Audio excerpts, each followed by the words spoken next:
ही वहीं खड़े खड़े आप फ्रांस की टेरिटरी में चले जाएंगे। यानी जिस दिन मैं ये वीडियो बना रहा हूँ इस वक्त ये आइलैंड स्पेन के कंट्रोल में है, लेकिन जब तक ये वीडियो आप तक पहुंचेगी तब इसका कंट्रोल फ्रांस के पास होगा।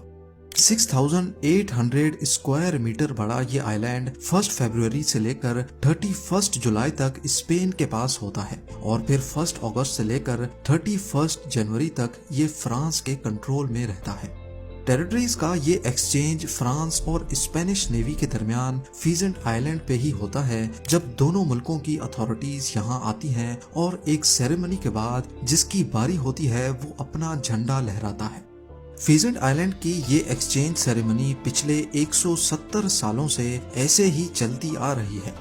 आपको यहाँ बताते चलें कि जब एक ही जमीन को एक ही वक्त में दो या दो से ज्यादा कंट्रीज चलाती हैं, उसको कॉन्डोमिनियम कहा जाता है। लेकिन फीजेंट आइलैंड दुनिया में वाहिद ऐसा कॉन्डोमिनियम है जिसको एक ही वक्त में सिर्फ एक ही कंट्री चलाती है और इसी वजह से फीजेंट आइलैंड सिर्फ कॉन्डोमिनियम ही नहीं बल्कि दुनिया का अकेला टेम्पोरल कॉन्डोमिनियम है।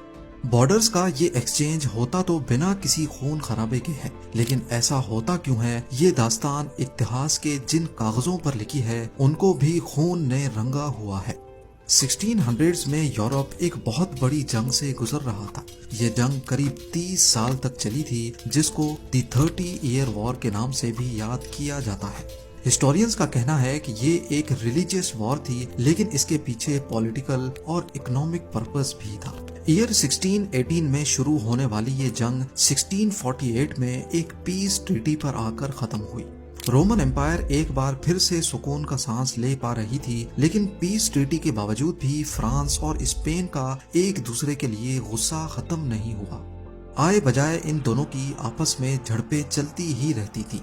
फिर 11 सालों के बाद 1659 में इन दोनों ने भी आपस में एक अलग पीस ट्रीटी साइन कर ही ली, जिसको पेरेनीज ट्रीटी या फिर पीस ऑफ द पेरेनीज भी कहा जाता है। मैप पे देखा जाए तो पेरेनीज एक बहुत बड़ी माउंटेन रेंज है जो स्पेन और फ्रांस को दो हिस्सों में डिवाइड करती है। इसी माउंटेन रेंज के नाम पे इस पीस ट्रीटी का नाम रखा गया था। Pyrenees piece agreement